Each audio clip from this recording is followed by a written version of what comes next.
I want you to think about that feeling that you get right before a discovery call, sales call, exploratory call begins, whatever you call it. You're sitting at your desk, you log into Zoom, the prospect appears on the screen, and almost immediately your chest tightens because you know the next 30 minutes are going to be about performance. You're going to dance through slides, explain your background, and desperately try to prove your worth, all while praying they say yes at the end. It's exhausting. And the reason that you dread selling at the end of the day. I was on a discovery call with the VP of sales, ironically, at a fast growing SaaS company. Her name was Priya. Talking about 15 minutes in, she stopped me mid question. Hey, Luis, can I be honest with you? I said, sure, of course. Like, give it to me. Salesperson to salesperson. She said, I've been on 5 calls this week with consultants trying to sell me the same training programs, the same scripts, the same things. And you're the first person who hasn't tried to pitch me anything. You're just asking me questions. And I smiled because that's just how I flow. I'm not trying to sell you anything when we're getting started. I'm just trying to understand if we're even a fit. And so I paused there for a second and she said, you know what? I hit differently. That really does. Because everyone out here is, throwing up slides at me, trying to convince me that they're the answer. And you just showed up trying to understand the question. 2 weeks later, Priya signed a retainer with me, not because I had the best pitch per se. My slides were not the greatest or anything, but because I had the best questions.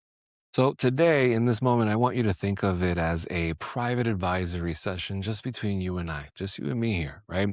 I'm going to show you the exact framework that I use to run discovery calls that almost close themselves. No pitching, no pushing, no convincing, no sleazing, no chasing people down after the call. Just a 5 phase conversation that turns a stranger into a partner. I'm Luis Báez. I've spent over 15 years in sales leadership and revenue enablement. I was recruited to work at major tech companies like LinkedIn, Google, Uber, Tesla, where I contributed over 600 million in revenue impact. And now I work with management consultants, fractional executives, and boutique agency founders, and I help them replace the exhaustion of hustle with systems that buy them oxygen so they can actually scale. And what I'm about to share is the collaborative discovery method. It's the framework that we install inside the booked, busy, paid accelerator, and every client who implements it reports the same thing. Their close rates go up, their deal sizes increase, and the conversations finally feel like partnering instead of pitching. If we were auditing your discovery calls right now, here's what I'd probably see. Minutes 1 through 5 are awkward small talk, the weather, sports, asking how their week is going. Then minutes 6 through 10, you launch into your background and where you've worked and who you've helped and how many years of experience you have, right? And then minutes 11 through 20, like the real meat and potatoes of everything, you explain your process in maybe painful detail. You start talking through phases, timelines, deliverables, the whole checklist, the whole pitch, right? And then minutes 21 through 25. So, do you have any questions? And then minutes 26 through 30. Great. Well, I'll send you a proposal and we'll go from there. And then what happens? Then they say, yeah, thanks. I'll think about it. And then you never hear from them again. They never respond. You end up chasing them for weeks. And here's why that happens. Problem one, you're telling, not discovering. You're so busy explaining what you do that you never actually learn what they need. Problem two is you're selling too early. You're pitching your solution before you understand their problem. And that's not consulting, that's guessing. Problem three, you're not building a case. You're not gathering the data that you need to make an undeniable proposal. You're just hoping that they'll see the value in everything that you're saying. But premium buyers, they don't buy based on hope. They buy based on evidence, and discovery is where you gather that evidence. So grab a pen, get your note taker popping. Let me show you how to do this differently. The collaborative discovery method has 5 phases, and each one earns permission for the next. Phase one is safety. Most people show up to discovery calls defensive because they've been burned before. So they're skeptical and they're guarded and they're expecting you to just pitch slap them. Your job in phase one is to help them exhale. You do this by asking questions that make them feel understood, not interrogated. So, what inspired you to reach out right now? What's working well that you want to preserve? Before we dive in, what would make this call valuable for you today? Notice what you're not doing. You're not pitching. You're not explaining your process, right? You're creating space for them to tell you their truth. And safety accelerates data. People open up when they feel emotionally secure. And when someone feels heard, they share the real about their problems, not the polished version, right? The messy, vulnerable, expensive problems. And that's where the gold is. Once they're comfortable, then you move into phase two, which is systems. And this is where you stop accepting their first answer and start digging for root causes. Most prospects show up with surface level problems. Oh, we need more leads. Those are not symptoms. Your job is to find the system failure that's happening underneath. Okay, so walk me through what happens from lead to close.